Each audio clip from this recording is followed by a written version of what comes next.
příhodu, kterou vám budu vyprávět, ve mně nezanechala moc dobré vzpomínky. Měla jsem z toho dojem, že jsem se znovu narodila. Před 3 lety jsem byla na táboře v Nětlukách u Lomu. Tábor se rozkládal uprostřed lesa a proto, když nastal ten okamžik, který pro mě nebyl nějak dobrý, tak jsme šli přes les do nedaleké vesnice nakupovat.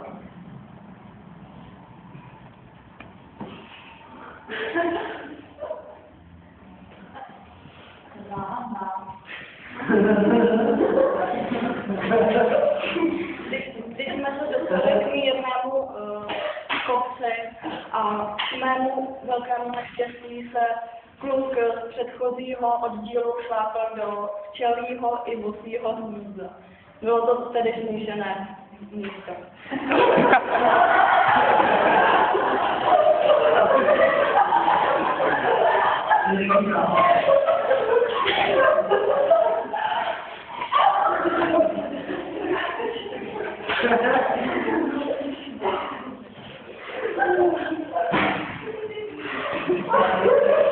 Jeď, pokračuj.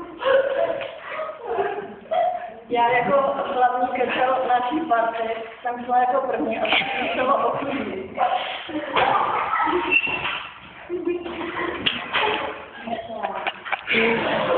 Hlavní kecel.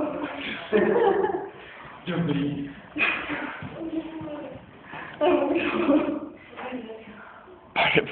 Když se vedoucí dozvěděli, že ten kluk šlápnul do toho hnízda, tak na nás uklecli volat, aby jsme tam nechodili, jenomže my jsme to neslyšeli a šli jsme dál. Zastavila jsem se těsně před hnízdem a to už pro mě bylo konec, protože všechny včely i vlci letěly přímo na mě. Hlavou mi v tom okamžiku proběhlo snad miliony odpovědí na otázku, co budu dělat.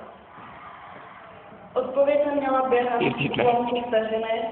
Rozhodla jsem se, že poběžím z kopce dolů a v půlce cesty jsem se zastavila, sedla si na bobek, zaklapala si oči i uši, aby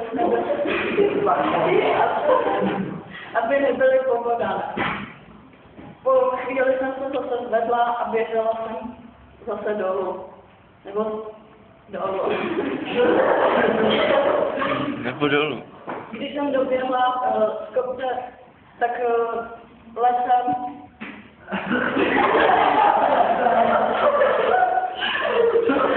stáhla se tam silnice. Chvíli jsem nadávala, ale to mi moc nepomohlo. Asi po půl minutě se mi začalo smívat před očima. Začínala jsem úplně jsem neviděla. Já si prdel.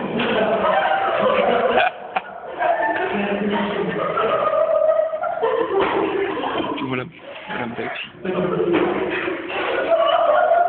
To vol to být.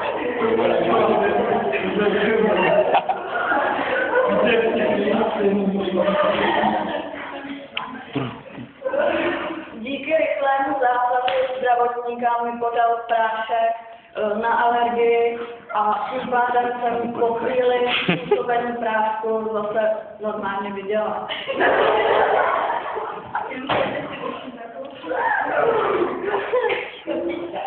Zaklopla. Potom zdravotník vedoucí mi vydávali žihadla a potom zavolali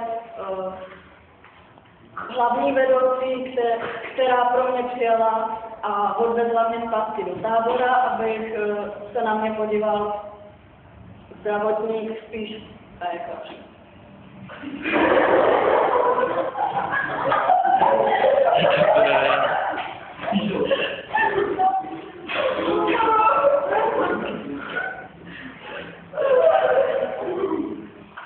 Lékař si myslel, že by bylo dobrý, abych jela domů, kdybych náhodou dostala nějaký šok. Prdele.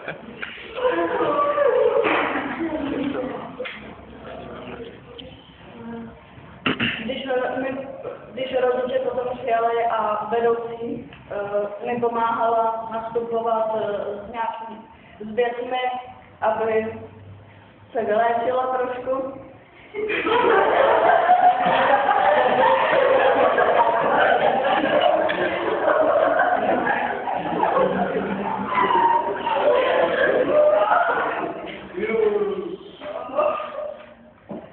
Řekla mi, že při 30 žihadlích přestala počítat. A doma, když jsem potom počítala, kolik žihadel a bodací jsem měla, napočítala jsem jich přesně 44. Myslíte, že jsem měla pravdu, že jsem se znovu narodila?